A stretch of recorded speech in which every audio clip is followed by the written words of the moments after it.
हे ईश्वर, मुझे अधिक लेने के लिए नहीं, अधिक देने के योग्य बनाओ। वो कागज रखता है ना किताब रखता है, फिर भी वो सारी दुनिया का हिसाब रखता है। गीता में लिखा है, परिवर्तन संसार का नियम है, जिसे तुम मृत्यु समझते हो वही तो जीवन है। एक क्षण में तुम करोड़ों के स्वामी बन जाते हो और दूसरे ही क्षण तुम दरिद्र हो जाते हो। मेरा तेरा, छोटा बड़ा अपना पराया सब छोड़ दो, फिर सब तुम्हारे हैं और तुम सबके हो। भगवान श्री कृष्ण से कितना कुछ छूटा। पहले माँ छूटी, फिर पिता छूटे।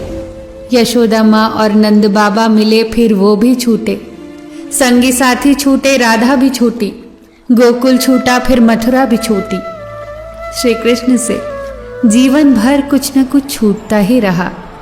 अगर नहीं छूटा तो वो था उनका देवत्व, उनकी मुस्कान, उनकी सकारात्मकता। इतना सब होने के बाद भी भगवान श्री कृष्ण दुख के नहीं, उत्सव के प्रतीक हैं। सब कुछ छूटने पर भी कैसे खुश रहा जाता है, ये श्री कृष्ण से अच्छा कोई और नहीं सिखा सकता। दुख और सुख तो कुदरत के उसूल हैं। हे प्रभु, बस यही प्रार्थना है कि दुख आए तो हिम्मत देना और सुख आए तो नम्रता देना। डाली से अगर फूल टूट जाए तो फिर से लगाया नहीं जा सकता, मगर डाली मजबूत हो तो उस पर नया फूल अवश्य खिल सकता है। इसी तरह जिंदगी में खोए हुए पलों को हम वापस नहीं ला सकते, मगर आने वाले पलों को हम खूबसूरत बना सकते हैं। विपत्तियां कैसी भी हो, कष्टदायक ही होती हैं। अगर आज आप किसी दूसरे की विपत्ति में निस्वार्थ भाव से मदद करते हैं तो निश्चित ही आपकी भी मदद के लिए कोई न कोई अवश्य सामने आएगा। यही प्रकृति का अटल नियम है। जीवन में कभी आगे होने का घमंड और पीछे होने का अफसोस नहीं करना चाहिए, क्योंकि सेना के दल में खड़े सैनिक को जब सेना प्रमुख पीछे मुड़ने का आदेश देता है तो आगे खड़ा व्यक्ति पीछे और पीछे खड़ा व्यक्ति आगे हो जाता है। इसी प्रकार ईश्वर कब पीछे मुड़ने का आदेश दे दे, कोई नहीं जानता। इंसान घर बदलता है, लिबास बदलता है, रिश्ते बदलता है, दोस्त बदलता है, फिर भी वो परेशान रहता है, क्योंकि वो खुद को नहीं बदलता। उम्र भर गालिब यही भूल करता रहा, धूल चेहरे पर थी और आईना साफ करता रहा। जिंदगी जीनी है तो तकलीफ तो होगी ही, वरना मरने के बाद तो जलने का भी एहसास नहीं होता।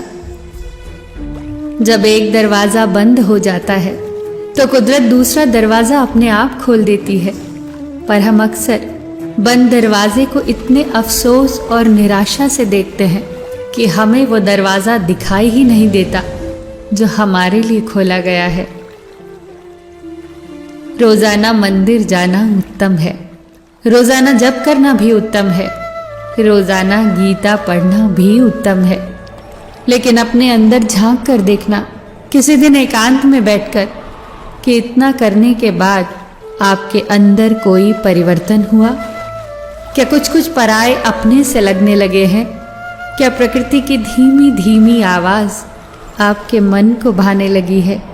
क्या कभी कभी बिना कारण आंखें भर आती है? क्या कभी ऐसा लगता है कि पेड़ पौधे आपसे बात करना चाह रहे हैं? क्या कभी ऐसा लगता है कि खिलता हुआ फूल आपसे मिलना चाह रहा है? जब आपको ऐसा लगने लगे कि आप अकेले नहीं हैं, पूरा ब्रह्मांड आपके साथ है, तो समझ जाना कि आप सही राह पर हैं। एक पंछी जब घोंसले की नींव रखता है तो कितनी मेहनत से वो तिनका तिनका बटोरता है और घोंसले का निर्माण करता है, अपने बच्चों के लिए सुरक्षित घर का निर्माण करता है। फिर जोर से आंधी आती है और घोंसले का तिनका तिनका बिखर जाता है, परंतु ना वो पक्षी रोता है ना ही विलाप करता है। वो बिना किसी विलंब के अपना घोंसला फिर से बनाता है। हमें सीखना है उस पंछी से कि बिना रुके, बिना थके, बिना हार माने प्रयास कैसे किया जाता है, तब तक जब तक आप सफल न हो जाए। फिर मिलेंगे दोस्तों अगली वीडियो के साथ। तब तक के लिए अपना ख्याल रखना और हमेशा मुस्कुराते रहना।